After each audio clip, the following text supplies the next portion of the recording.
అదే RTV app వార్తల్ని క్షణాల్లో చదివే అవకాశం ఉంటుంది. ఒక న్యూస్ పేపర్, ఒక టెలివిజన్ ఛానల్ మీ చేతుల్లో ఎప్పుడూ ఉంటాయి.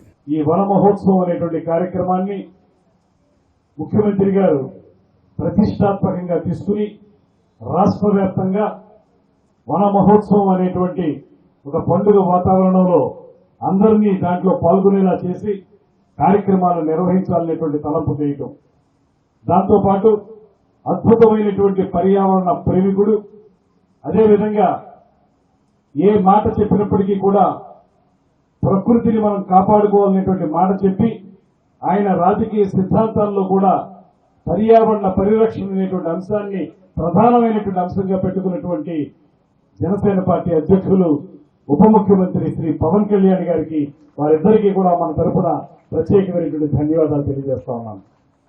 వన మహోత్సవం కార్యక్రమం మనం రాష్ట్రంలో అన్ని మూలలా జరుపుకుంటా ఉన్నాం.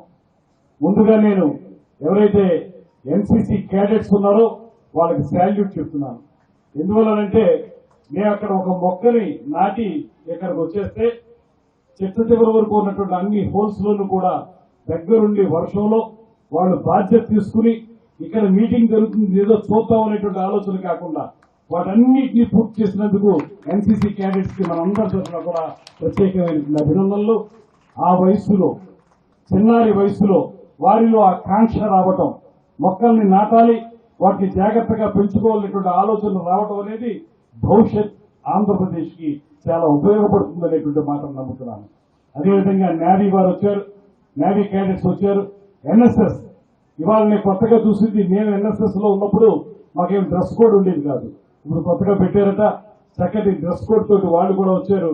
ఆ విద్యార్థులందరికీ కూడా మనందరి తరఫున కూడా అభినందనలు తెలియజేస్తూ, ఇవాళ ఈ మొక్కలు నాటడం అనేటువంటి దాన్ని ఇందాక కలెక్టర్ గారు చెప్పినట్లుగా ఏ ఒక్క రోజు కార్యక్రమంగా మాత్రం తీసుకోవచ్చు. దీన్ని మన దైనందిన జీవితంలో అంతర్భాగం చేసుకోవాల్సినటువంటి అవసరం చాలా ఉంది. అందుకే ఇవాళ మనందరం కూడా చెప్తున్నాం, నాటడం మాత్రమే ప్రధానం కాదు. ఒక కార్యక్రమం వచ్చినప్పుడు చెట్లు నాటి, మొక్కలు నాటి ఆ తర్వాత వాటి అతి గతి తెలుసుకోకుండా వెళ్లిపోయేటువంటి పరిస్థితి కాకుండా ఇవాళ మనం ఏమంటుంటే దాన్ని పెంచేటువంటి మార్గం ఎలాగా, అది బతికే మార్గం చూసే విధానం ఏంటి, వీటి మీద కూడా మనం దృష్టి పెట్టి ఖచ్చితంగా మనం నాటినటువంటి మొక్క రాబోయే రోజుల్లో భవిష్యత్ తరాల వారికి ఉపయోగపడే విధంగా పెరిగి పెద్దదై కాయలు పాలి, పళ్ళు పాలి, అన్ని పాలనేటువంటి ఆలోచన మనం చేయగలిగితేనే ఇవాళ మనం నాటిన మొక్కకి ఒక అర్థం, ఇలాంటి వన మహోత్సవాలు నిర్వహించుకోవడానికి కూడా ఒక పరమార్థం ఉంటుందనేటువంటి మాటని చిన్నారులైనటువంటి వీరందరూ గుర్తుపెట్టుకోవాలి. ఈ సందర్భంగా మీ అందరికి ఒక మాట చెప్తాను. చాలా కాలం క్రితం ఉత్తర హిందూ దేశంలో ఆ ప్రభుత్వాలు ప్రాంతాలు పక్కన పెట్టేద్దాం, ఒక అటవీ ప్రాంతంలో ఒక పారిశ్రామికవేత్త ఒక పెద్ద పరిశ్రమ నిర్మించడానికి ముందుకొస్తే అప్పుడున్నటువంటి ఆ ప్రభుత్వం వారికి అనుమతించింది. వాళ్ళు అక్కడ పరిశ్రమ నిర్మించాలంటే ఆ అటవీ ప్రాంతంలో ఉన్నటువంటి చెట్లు నరకాలి, నరికితే కానీ ఆ కార్యక్రమాన్ని చేయలేరు వాళ్ళు. అలాంటి సమయంలో అక్కడ ఉన్నటువంటి గిరిజనులు, ఆదివాసీలు, మహిళలు ముఖ్యంగా వాళ్ళకి మనం ఇప్పుడు మాట్లాడుతున్నటువంటి ఈ పర్యావరణ పరిరక్షణ గురించో మొక్కల యొక్క గొప్పతనం గురించో ఇవేమీ తెలియనటువంటి వారు వచ్చి ఎటువంటి పరిస్థితుల్లో కూడా ఇక్కడ మా చెట్లు కొట్టడానికి వీల్లేదు, ఎందుకంటే మేము అడవి తల్లి మీద ఆధారపడి బతుకుతున్నాం, మా చెట్లు మాకు కావాలని అడిగారు. వాళ్ళు ఊరుకోకపోతే చెట్లు కొట్టేయడానికి వస్తే ఒక్కొక్క ఆదివాసీ మహిళ ఒక్కొక్క చెట్టుని కౌగిలించుకుని మీరు చెట్టును కొట్టాలంటే ముందు మమ్మల్ని కొట్టండి అనేటువంటి మాటతోటి వారు ఒక పెద్ద ఉద్యమం చేశారు. దాన్ని చిప్కో మూవ్మెంట్ అంటారు. చిప్కో అంటే కౌగిలించుకోవడం. చిప్కో మూవ్మెంట్ అనేటువంటిది ఆ రోజుల్లో అక్కడ జరిగింది. తర్వాతి కాలంలో మన మేధా పాట్కర్ గారు కానీ లేకపోతే చండీ ప్రసాద్ భట్ ఆ రోజు ఆ చిప్కో మూవ్మెంట్ కి ప్రధాన వ్యక్తి అయినటువంటి వెనకాల నుండి నడిపినటువంటి ఎన్జిఓ చండీ ప్రసాద్ భట్, ఆయన కానీ మేధా పాట్కర్ కానీ వీళ్ళందరూ తర్వాతి కాలంలో ఆ ఆదివాసీ మహిళల యొక్క ఉద్యమ స్ఫూర్తిని తీసుకునే ఈ దేశంలో పర్యావరణాన్ని పరిరక్షిస్తున్నారనేటువంటి మాటని మీ అందరికీ నేను మనవి చేస్తున్నాను. అటువంటి కాంక్ష, అటువంటి ఆలోచన, అటువంటి మనం మొక్కల్ని నాటాలి, కాపాడాలనేటువంటి ఆలోచన మనం పూర్తిగా పెంపొందించుకోవాలనేటువంటి మాటని చిన్నారి వయసులో ఉన్నటువంటి మీ అందరికీ తెలియజేస్తా ఉన్నాను. మీరు ఇవాళ అలాంటి ఆలోచన పెంపొందించుకోగలిగితే మన భవిష్యత్ తరాలు బాగుంటాయి. అందుకే ఇవాళ ఇక్కడ వేదిక మీద ఉన్నటువంటి ప్రిన్సిపాల్ గారిని కానీ పెద్దలు సీనియర్ లెజిస్లేటర్ మాజీ మంత్రివర్యులు శ్రీ గోరంట్ల బుచ్చయ్య చౌదరి గారికి, అదేవిధంగా జిల్లా కలెక్టర్గా అనేక కార్యక్రమాలను నిర్వహిస్తున్నటువంటి శ్రీమతి ప్రశాంతి పక్కన ఉండేది. సముద్ర తీర ప్రాంతాలంటే కొంచెం హ్యూమిడిటీ ఎక్కువ ఉండేది, కానీ మన ప్రాంతం చాలా చల్లగా ఉండేది. ఆ రోజుల్లో బెజవాడ అనేవారు, విజయవాడని బెజవాడ మాత్రం బాగా ఎండలు ఉండేవి, అందుకే బెజవాడని బ్లేజువాడ అనేవారు, మండే ఎండలు అనేటువంటి మాటతోటి. ఇవాళ రాజమండ్రి చూస్తే విజయవాడని, అన్ని పెద్ద పట్టణాలని, ఎక్కడైతే బాగా హ్యూమిడిటీ ఉంటుందో అటువంటి పట్టణాలను దాటిపోయి చాలా ఎక్కువ వేడి ఉంది. దీనికి కారణం మనం వెజిటేషన్ ని సరిగ్గా చూసుకోకపోవడం వల్ల, మొక్కలు పెంచకపోవడం వల్ల, ఉన్న చెట్లు నరికేయడం వల్ల, అదేవిధంగా ఏవైతే చెరువులు ఉన్నాయో వాటిని మూసేసి అక్కడ కాంక్రీట్ జంగిల్ గా తయారు చేయడం వల్ల. ఇలాంటి పరిస్థితులు రాబోయే రోజుల్లో రాకుండా ఉండాలంటే, మనం స్వచ్ఛమైనటువంటి గాలిని పీల్చాలంటే, చెట్లు మనకి ఇచ్చేటువంటి ఆక్సిజన్ ని పరిపూర్ణంగా పొందాలంటే, కార్బన్ డైఆక్సైడ్ బయటికి వదిలి ఆక్సిజన్ ని లోపలికి తీసుకునేటువంటి ఆ ప్రక్రియ సజావుగా సాగాలంటే మనం మళ్లీ మళ్లీ చెట్లను నాటాల్సినటువంటి అవసరం ఉంది. నాటడం మాత్రమే కాదు, పెంచాల్సిన అవసరం, వాటిని బతికించాల్సిన అవసరం మనందరి మీద ఉందనేటువంటి మాటని మీ అందరికీ తెలియజేసుకుంటూ, పవన్ కళ్యాణ్ గారు ఒక కార్యక్రమాన్ని ఇచ్చారు మాకు. రేపు సెప్టెంబర్ 2వ తారీఖున ఆయన యొక్క జన్మదినం. ఆ రోజున అందరూ కూడా చాలా మంది పార్టీకి సంబంధించిన వాళ్ళు అందరూ చాలా పెద్ద పెద్ద కార్యక్రమాలు చేస్తాం, కేకులు కట్ చేస్తాం, హర్షాతిరేకాలతో ఈలలు వేస్తూ ఉంటాయని ఒకటే మాట చెప్పాడు. మీరు నా పుట్టినరోజు బాగా జరగాలంటే, నా పుట్టినరోజుకు ఒక అర్థం పరమార్థం ఉండాలంటే మీరందరూ కూడా రేపు సెప్టెంబర్ 2వ తారీఖున నదుల్లో ఎక్కడైతే, లేకపోతే వాటర్ బాడీస్ ఎక్కడ ఉన్నాయో అక్కడ క్లీన్ చేయండి, వాటిని చెత్త చెదారం ప్లాస్టిక్ ఉంటే తీసేయండి, దాంతో పాటు ఎక్కడ వీలుంటే అక్కడ మొక్కలు నాటండి. ఇది నాకు మీరు ఇచ్చేటువంటి బహుమతి అనేటువంటి మాటనే, బర్త్డే గిఫ్ట్ అనేటువంటి మాటను వారు చెప్పారు. ఈ మధ్యకాలంలో మాకు జరిగినటువంటి టెలికాన్ఫరెన్స్ లో మాటను చెప్పడం జరిగింది. ఇది ఒక పార్టీగా తీసుకున్న నిర్ణయం అయినప్పటికీ కూడా సమాజ హితాన్ని కోరి తీసుకున్నటువంటి నిర్ణయం కనుక మీ అందరినీ కూడా నేను కోరుతా ఉన్నాను. సెప్టెంబర్ 2వ తారీఖుని మీరు ఆ కార్యక్రమంలో పాల్గొనండి. ఎక్కడ మీకు వీలుంటే అక్కడ ఎవరెవరు ఆ కార్యక్రమాలు చేస్తుంటే ఆ కార్యక్రమాల్లో మీరు కూడా భాగస్వాములు అవ్వండి. తప్పనిసరిగా మన పర్యావరణాన్ని మనం కాపాడుకుందాం. మన నది నుడి అనేటువంటి కార్యక్రమం, నదుల్ని కాపాడుకోవాలి, పర్యావరణాన్ని కాపాడుకోవాలి. మన నుడి అంటే మన భాష, మన మాతృభాష తెలుగు భాషను కూడా కాపాడుకోవాలి. ఇవన్నీ కూడా ఇప్పటి నుంచి చిన్నారులైనటువంటి మీ అందరూ మనసుల్లో పెట్టుకోండి. అద్భుతంగా ఓవరాల్ డెవలప్మెంట్ అంటాం కదా, అలాంటి సంపూర్ణమైనటువంటి వ్యక్తిత్వ వికాసానికి ఇది ఉపయోగపడుతుందనేటువంటి మాటని మరొకమారి తెలియజేసుకుంటూ, మనం గౌరవ ముఖ్యమంత్రి గారు అలానే గౌరవ ఉప ముఖ్యమంత్రి గారు ఆదేశాల మేరకు మనం చేపట్టడం అనేది జరిగింది. ఇది ఏదో ఒక రోజు జరిపే ప్లాంటేషన్ ప్రోగ్రామ్ అయితే కాదు. ఈ రోజు నుంచి మనం ఒక కార్యాచరణ జరుపుకుంటూ ఆల్మోస్ట్ నవంబర్ ఎండింగ్ వరకు ఒక 60 days ప్రోగ్రామ్ ని ప్లాన్ చేయడం అనేది జరిగింది. ఈ 60 రోజుల్లో కూడా ఎక్కడైతే మనకి వీలు ఉందో ఆ వీలున్న ప్రదేశాలన్నింటిలో కూడా మనం మొక్కలు నాటాల్సి ఉంటుంది. అలానే నాటిన మొక్కల్ని బ్రతికించడానికి కావాల్సిన ఏర్పాట్లు కూడా మనం చేయాలి. అదే ట్రీ గార్డ్ పెట్టడం కానీ, గార్డియన్ పెట్టడం కానీ, అలానే మనం వాటరింగ్ సంబంధించిన అంశాలన్నీ కూడా మనం జాగ్రత్తలు తీసుకోవాల్సి ఉంటుంది. ఇలా మనం మొక్కలు నాటేటప్పుడు మనకి ప్రభుత్వ ఆదేశాల మేరకు కొన్ని స్పెషల్ గా లొకేషన్స్ కూడా మనం ఐడెంటిఫై చేయడం జరిగింది. ముఖ్యంగా institutions, educational institutions, schools and colleges మొక్కలు నాటడంతో పాటుగా నెక్స్ట్ జనరేషన్ కూడా మొక్కల యొక్క ఇంపార్టెన్స్ మీద వాళ్ళు సెన్సిటైజ్ అవుతారు అనే ఉద్దేశంతో ప్రప్రథమంగా మనం ఇన్స్టిట్యూషన్స్ లో మొక్కలు నాటుతున్నాం. దానితో పాటుగా రోడ్ల మీద కూడా ఎవెన్యూ ప్లాంటేషన్ చేయబోతున్నాం, ఇండస్ట్రీస్ లో చేస్తున్నాం, అలానే మనకి ఆఫీసెస్ లో చేస్తున్నాం. ఎక్కడైతే మనకి వేకెంట్ ప్లేసెస్ ఉన్నాయో అక్కడ కూడా మనం ప్లాంటేషన్ అనేది జరుగుతుంది. ఈ ప్లాంటేషన్ కార్యక్రమాన్ని మనం NREGS తో అనుసంధానం చేస్తున్నాం. మహాత్మా గాంధీ ఉపాధి హామీ పథకం కింద మనం మొక్కల్ని తీసుకురావడం, అలానే వాటికి కావాల్సిన wage component, material component, tree guards ఇవన్నీ ఇస్తున్నాం. దీనితో పాటుగా ఇంతకు ముందే మనకి రొటేరియన్ మాట్లాడుతూ చెప్పారు. సో వాళ్ళకి గవర్నమెంట్ నుంచి ఇన్స్ట్రక్షన్స్ ఏమీ లేదు, కానీ స్వతహాగా వాళ్ళకి ఎన్వైరన్మెంట్ మీద ఉన్న ఇష్టంతో, అభిమానంతో వాళ్ళు ఓల్డ్ ట్రీస్ ని పరిరక్షించాలి అనే ఉద్దేశంతో వాటిని ఇంకొక దగ్గరికి లొకేట్ చేసి బ్రతికించడం చేస్తున్నారు. అలాంటి వాళ్ళని కూడా ఈ వన మహోత్సవం సందర్భంలో మరెక్కువ మందిని మనం ఐడెంటిఫై చేసి ట్రీస్ కి గార్డియన్స్ గా మనం చాలా మందిని గుర్తించాలి అని అనుకుంటున్నాం. ఎలా అయితే పిల్లలకి గార్డియన్స్ గా ఉంటారో అలానే ట్రీస్ ని కూడా గార్డియన్స్ గా ఐడెంటిఫై చేసి అలాంటి సోషల్ యాక్టివిటీస్ ద్వారా కూడా ప్లాంటేషన్ చేయాలి అనేది ఈ కార్యక్రమం యొక్క ముఖ్య ఉద్దేశం. ట్రీ గురించి మనకి చాలా తెలుసు, కానీ ట్రీ ఇచ్చే ఆక్సిజన్ గురించి మాత్రం మనకి కోవిడ్ టైంలో మాత్రం అందరికీ తెలిసింది. ఈ సమావేశంలో ఉన్న ప్రతి ఒక్కరు కూడా వాళ్ళ ఫ్యామిలీ మెంబర్ కోసం ఆక్సిజన్ సిలిండర్ దొరికితే ఎంత బాగుంటుంది అని మీరు ఎంత ప్రయాసలు పడ్డారో మీరు అందరూ ఒకసారి గుర్తు చేసుకోండి. ఒక ట్రీ, ఒక పెద్ద ట్రీ, ఓక్ ట్రీ కానీ పైపల్ కానీ రావి కానీ అది ఒక సంవత్సరానికి 1,00,000 లీటర్ల ఆక్సిజన్ అనేది ఇస్తుంది. ఒక రకంగా చూస్తే ఒక డేకి ఆల్మోస్ట్ 300 లీటర్స్ ఆక్సిజన్ ఇస్తుంది. అలా ఆక్సిజన్ ఇచ్చేది ట్రీ తప్ప ఇంకొకటి లేదు. అలాంటి ట్రీని మనం పరిరక్షించుకోకపోతే మన లైఫ్ ని మనం పరిరక్షించుకోలేనట్టే. మీరు ఈ మధ్యకాలంలో న్యూస్ లో చూసుంటారు, ఢిల్లీలో ఆక్సిజన్ ఛాంబర్స్ అని వచ్చాయి. సో వాళ్ళు ఒక 2-3 డేస్ ఒకసారి వెళ్ళి ఆక్సిజన్ ఛాంబర్ లో కూర్చొని వాళ్ళు పొల్యూషన్ లేని ఆక్సిజన్ ని వాళ్ళు ఇన్హేల్ చేసుకుంటూ వస్తున్నారు.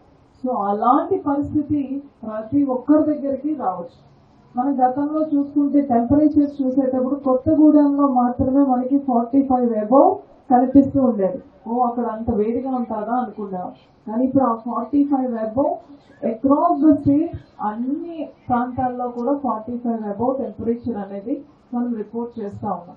సో ఈ టెంపరేచర్ పెరగడం, ఆక్సిజన్ క్వాలిటీలో తగ్గడం, అలానే గ్లోబల్ వార్మింగ్, అలానే గ్రీన్ హౌస్ ఎఫెక్ట్, ఇవన్నీ కూడా మన ఎన్వైరన్మెంట్ కి మంచిగా ఉండే అంశాలు అయితే కాదు. They are all against to the environment balance. ఈ ఎకోసిస్టమ్ బ్యాలెన్స్ కానీ తప్పితే డెఫినెట్ గా మన జీవితమే ప్రశ్నార్థకం అవుతుంది. కాబట్టి ఈ ప్లాంట్ నాటడం అనేది ఒకరు కాల్ ఇచ్చారనో లేదా ఒక గవర్నమెంట్ కి సంబంధించిన ఒక ప్రోగ్రామ్ అనో లేకపోతే కాలేజ్ లో మీకు మీ మాస్టర్ చెప్పారనో కాకుండా it is a social responsibility and personal responsibility.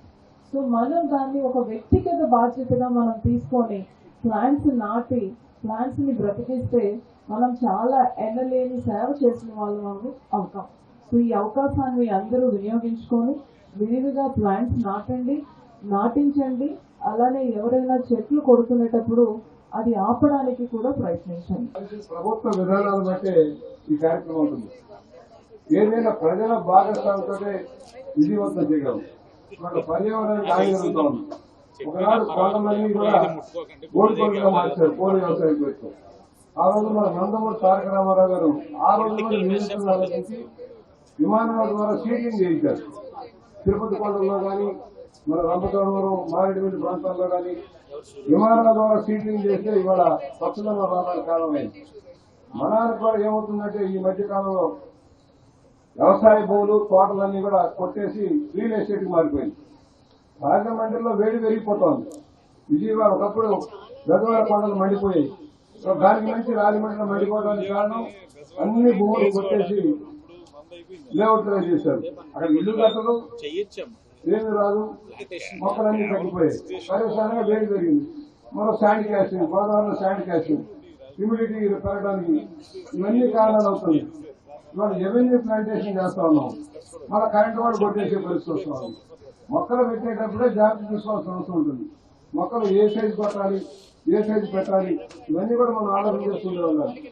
ఇవాళ అధునాతన ప్రక్రియలు వచ్చాయి. ఏదైనా పెద్ద చెట్టు తీయాలంటే నిన్ననే కార్పొరేషన్ వారు ఉక్కంపేటలో పిడింగ్ పైన ఒక మొక్క తీశారమ్మా, మర్రి చెట్టు, చాలా పెద్ద మర్రి చెట్టు. అది తీసి ఫ్యామిలీ హౌస్ తరలించారు, పునాదులు తరలి. అలాగే మొక్కలు ఏదైనా కొట్టి పారేయడమే కాదు, ఆల్టర్నేటివ్ కూడా కావాలి. రోడ్డు విశాలం చేసినట్టు రోడ్డు కొట్టేస్తాం, కానీ ఆల్టర్నేటివ్ గా మనం పెంచాల్సిన పరిస్థితి కూడా ఉంటుంది. ఇవాళ మన బాధ్యత ఇంటికి ఒక మొక్క పెడుతూనే కాదు, నీళ్లు పోయడం. గతంలో ఒక భారీ ప్రయత్నాలు జరిగాయి. ఎన్టీ రామారావు గారు కానీ చంద్రబాబు గారు కానీ కార్యక్రమాలు తీసుకుంటే అమలయ్యాయి. ప్రజల భాగస్వామ్యంతో మొక్కలు డిస్ట్రిబ్యూట్ చేసేవాళ్ళం, ఇంటింటికి మొక్కలు పెట్టమని. ఇవాళ మనందరం భాగస్వామ్యం అవుతుంది. ఈ రాష్ట్రం కోసం, ప్రకృతిని కాపాడుకోవడం కోసం, పచ్చదనం కాపాడుకోవడం కోసం అందరం కలిసికట్టుగా ఒక అధికారంతో బాధ్యత కాదు. వాళ్ళ స్మగ్లర్ల రాజ్యం, వాళ్ళ ఎక్కడో అడవుల్లో ఉన్న వ్యవసాయం కొట్టే చమ్ముకుంటూ ఉన్నారు, అడవులు నరికేస్తూ ఉన్నారు. దాన్ని ఆపుకోవాల్సిన అవసరం ఉంది. అలాగే మన ప్రాంతాల్లో ఏదైనా సామూహిక వనాలు, కామన్ సైట్లు ఏదైతే ఉన్నాయో పంచాయతీలో కానీ లేఅవుట్లో కానీ మొక్కలు పెంచాల్సిన అవసరం ఉంది. అసలు కామన్ సైట్లు కూడా నిన్నే అడిగాం, కలెక్టర్ గారు కూడా చెప్పాం, సర్వే చేయండి. లేఅవుట్లన్నీ కామన్ సైట్లు ఏది వదిలేరు, ఎక్కడెక్కడ వదిలేరు, ఏది అన్యాయంగా డిజైన్ తీసుకుంటే వాటన్నింటిలో కూడా మొక్కలు పెట్టించవచ్చు. గతంలో చేసినాం. గతంలో ఆంజనేయ గారు కమిషనర్ ఉన్నప్పుడు ఖాళీ స్థలాలన్నింటికి ఫెన్సింగ్ వేసి మొక్కలు పెట్టాం, సామాజిక వర్గాలు పెరిగినాయి. మళ్ళీ ఇవాళ ఆ పరిస్థితులు వెళ్ళాల్సిన అవసరం ఉంది. ఏదేమైనా ఇవాళ చంద్రబాబు గారు, పవన్ కళ్యాణ్ గారి సారథ్యంలో పచ్చదనం సాధించాలని చంద్రబాబు గారికి ఇష్టమైంది వన మహోత్సవం. ఇవాళ ఆయన కూడా పల్నాడు వెళ్ళి అక్కడ కార్యక్రమాలు అమలు చేస్తా ఉన్నారు. రాష్ట్రంలో పర్యావరణ కాపాడు కోసం ప్రధానమైన చర్య మొక్కల పెంపకం కనుక అందరూ విశ్వసించారు. మనందరం చేయగలిసి ముందుకు సాగుతాం. వన మహోత్సవాన్ని విజయవంతం చేయడమే కాదు, ఎన్ని మొక్కలు పెట్టాం, ఎన్ని మొక్కలు బతికినాయి. మొక్కలు పెట్టిన ఫోటో దిగుతూ అయిపోద్ది. దాన్ని నీళ్లు పోసేవాళ్ళు ఏది, దాన్ని పోషించేవాళ్ళు ఏది. నేను ఒకసారి ఒక శ్మశానానికి గోడ కట్టించాను ఆ సొంత డబ్బులతో, పాలకర్లు కట్టిస్తే మొక్కలు పెట్టించాం. మొక్కలన్నీ తెప్పించి ఖరీదైన మొక్కలు పెడితే గార్లు వేయమంటే గార్లు లేదా, పశువులు తిరిగిపోయింది. ఇప్పుడు ఒక్క మొక్క లేదు అక్కడ. మనం ఏదైనా ఒక మొక్క పెట్టేటప్పుడు దానికి సరైన శ్రద్ధ తీసుకుంటే మొక్కలు బతుకుతే వనవృక్షాలు అవుతాయి. అందువల్ల మనందరం కలిసి వన మహోత్సవాన్ని విజయవంతం చేస్తామని సవినయంగా మనం చేస్తూ, చంద్రబాబు గారు, పవన్ కళ్యాణ్ గారి కాలంలో మంచి ప్రభుత్వం వచ్చింది. మొక్కలు కొట్టే ప్రభుత్వం కాదు, మొక్కలు పెంచే ప్రభుత్వం వచ్చిన సవినయంగా మనం చేస్తూ సెలవు. రాష్ట్ర ప్రభుత్వం చాలా ప్రతిష్టాత్మకంగా తీసుకుంటా ఉంది. ప్రతి ఒక్కరు కూడా మొక్కల్ని నాటాలి, బాధ్యత తీసుకోవాలి, పర్యావరణాన్ని కాపాడాలి. ఇప్పుడు మీకు ఎందుకు దానివల్ల లాభం అన్నది మీకు అన్నీ తెలుసు. స్టూడెంట్స్గా మీకు ఆ మినిమం నాలెడ్జ్ అనేది ఉంటుంది. మేము మరలా మొక్కలు ఏమి ఇస్తాయి, నాటడం వల్ల ఏం వస్తాయి, ఇవన్నీ మేము వేరేగా చెప్పాల్సిన అవసరం లేదు. నేను చెప్పేది ఏంటంటే ఇది మీ బాధ్యత, సోషల్ రెస్పాన్సిబిలిటీ, సామాజిక బాధ్యత. ఇప్పుడు మీరు చూస్తూ ఉన్నారు పర్యావరణం ఎలా ఉందన్నది. ఎండాకాలం అయితే ఎక్కడ ఏ పేపర్ చూసినా రాజమండ్రి నెంబర్ 1 ర్యాంక్లో ఉంటుంది. 50s అన్నది మనకు నార్మల్ అయిపోతా ఉంది. ఇది మనం తగ్గించగలం. అది ప్రతి ఒక్కరి చేతిలో ఉంది. కలెక్టివ్గా అంటే అందరూ సమిష్టిగా చేయగలిగితే, ఒక 2-3 years కష్టపడగలిగితే 1-2 degrees తగ్గించడానికి అవకాశం ఉంది. మీరు గమనించినట్లయితే 2014-19లో కొన్ని ఆర్గనైజేషన్స్ ద్వారా మేము అన్ని కూడా మొక్కలు నాటించి చాలా కూడా వాటిని నాటించడమే కాదు, వారిని పరిరక్షించే బాధ్యత కూడా కొన్ని ఆర్గనైజేషన్స్కి ఇస్తున్నాం. దానివల్ల టెంపరేచర్ని తగ్గించుకునే కార్యక్రమం చేసాం. కానీ లాస్ట్ 5 years చూస్తే ఎక్కడ నాటుతున్నారో తెలియదు. నాటడానికి ఒక పబ్లిసిటీ ప్రోగ్రామ్ జరిగేది. కాలేజీలన్నీ సెలవులు పెట్టించేసి పిల్లలందరినీ ఏదో మినిమం వచ్చారు. అప్పుడైతే ఒక 2-3,000 వ్యూస్ గ్యాదరింగ్, ఏదో ఒక సెలబ్రిటీని తీసుకురావడం, మొక్కలు నాటించడం, ఇది కార్యక్రమం. ఇది కాదు పబ్లిసిటీతో చేసే కార్యక్రమం, దానికే పరిమితం అవుతుంది. మీ అందరిలోనే రెస్పాన్సిబిలిటీ మీరు రావాలి. ముఖ్యంగా మీరు రావాలి అంటే మీకు మ్యాచింగ్ కూడా ఇవ్వాలి. ఆ మ్యాచింగ్ ఎలాగంటే మీ అభిమానం చాటే విధంగా కూడా చెప్పాలి. ఇప్పుడు మీరు ఏదైతే మీ కార్యక్రమం చేస్తున్నామో ఆ శాఖ మంత్రి ఎవరు ఒకరికే తెలుసా? ఒకరు చెప్పారు ఎవరు ఆయన అంటే ఇష్టం ఉందా మీ అందరికీ? మాటల్లోనే వినిపించట్లే గట్టిగా. ఉందా అభిమానం? ఉంటే సినిమా చూడటం కాదు, ఆయన ఇచ్చిన పిలుపుతోటి ప్రతి ఒక్కరు మొక్క నాటడం. చేయగలుగుతామా? చెయ్యాలి. వాటిని రోజు చూసుకోవాలి, ఎలా ఉందో కూడా వాటిని పెరిగేంత వరకు కూడా కాపాడే బాధ్యత మీరు అందరూ తీసుకోండి. మరిన్ని వీడియోస్ కోసం ఛానల్ ని సబ్స్క్రైబ్ చేయండి. లేటెస్ట్ అప్డేట్స్ కోసం వాట్సాప్ ఛానల్ ని ఫాలో చేయండి. అండ్ లింక్ డిస్క్రిప్షన్ లో ఉంది.